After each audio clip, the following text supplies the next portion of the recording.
monde. Aujourd'hui on fait une petite vidéo pour présenter Paléo. Donc du coup le concept de Paléo c'est que vous allez revivre en fait de façon coopérative les prémices en fait de l'ère néandertalienne. Donc du coup Paléo, le concept du jeu c'est vraiment super simple, c'est un jeu plus ou moins, enfin ils appellent ça des modules dans le jeu. Vous allez vraiment choisir différents modules et vous allez avoir des missions qui vous êtes attribuées. Vous allez devoir constituer en fait votre petit paquet de cartes par rapport à ce module et donc tout va se jouer avec les cartes. Au début de la partie, c'est tout simple, on va chacun piocher deux personnages. Donc, par exemple, moi je vais avoir une guerrière et une cueilleuse. Ces personnages en fait vont partir avec des petites particularités. Genre là, j'ai déjà un point en force. Là, j'ai ce personnage-là part avec une corde. Donc hop, je vais récupérer ma petite corde.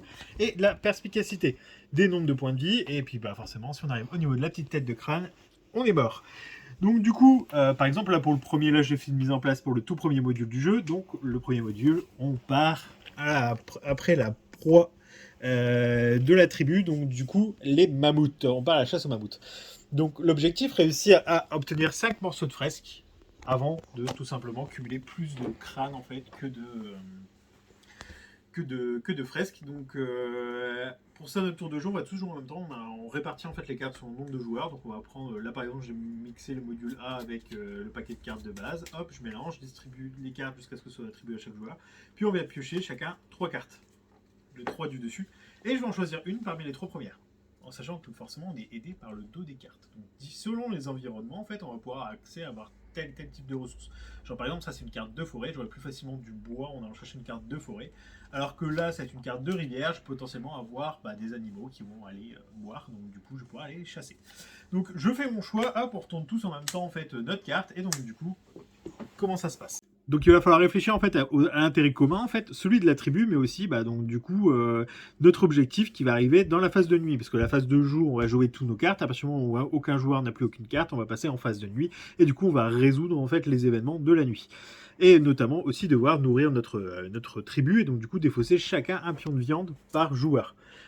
Là par exemple, je peux défausser une carte du dessus de mon paquet, et donc du coup récupérer un de viande. Donc je défausserai cette carte là et elle est ici pour la défausse en fait. Quand moi je défausse, si d'autres joueurs vont faire des actions en fait de cartes à défausser, ça va être défaussé de l'autre côté. Et ça va être important une fois qu'on va être arrivé en phase de nuit, qu'on va mélanger les cartes.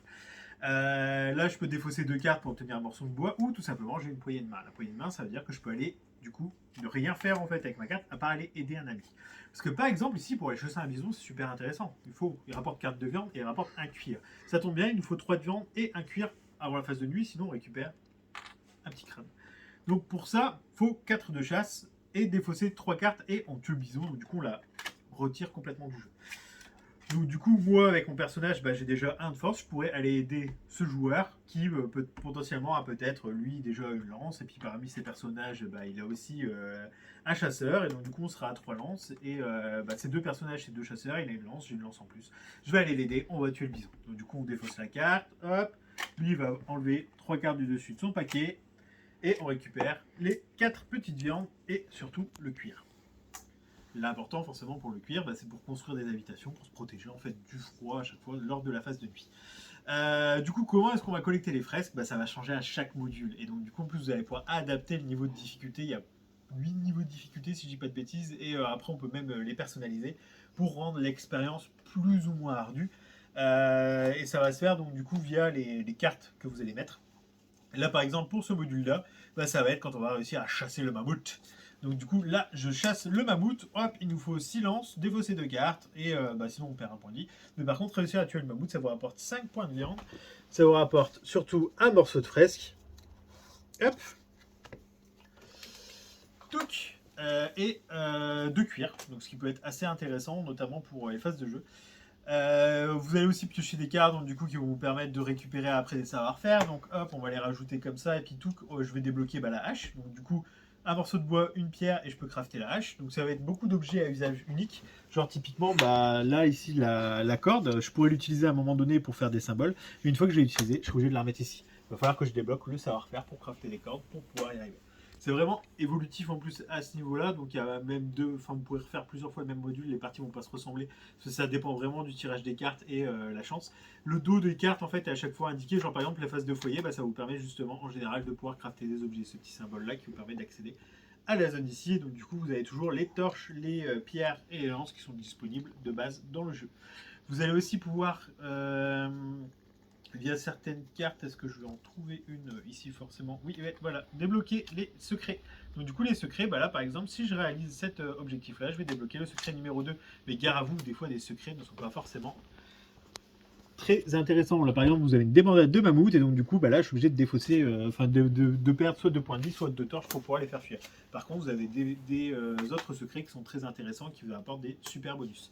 Forcément, plus vous allez avancer en fait dans les modules, plus ça va se complexifier, mais c'est tout le sel du jeu, j'ai envie de vous dire.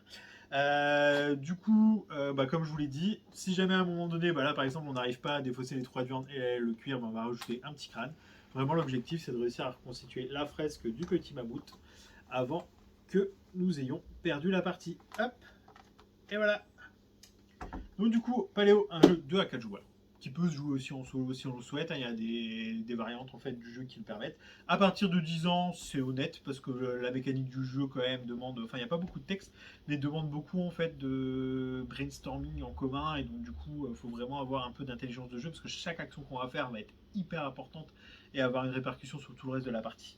60 minutes, pareil, c'est pas trop long, et même les premiers modules sont plus courts. Moi je sais qu'avec Fabien, au début on enchaînait beaucoup les parties, on était assez pris dans le jeu. En plus, ce qui est top, c'est que sur les règles du jeu, vous avez un petit QR code, vous scannez avec votre téléphone, en 6 minutes, ça vous explique les règles et vous savez jouer. Voilà. Du coup, Paléo, un jeu qu'on vous recommande fortement. Bonne journée à vous. Ciao.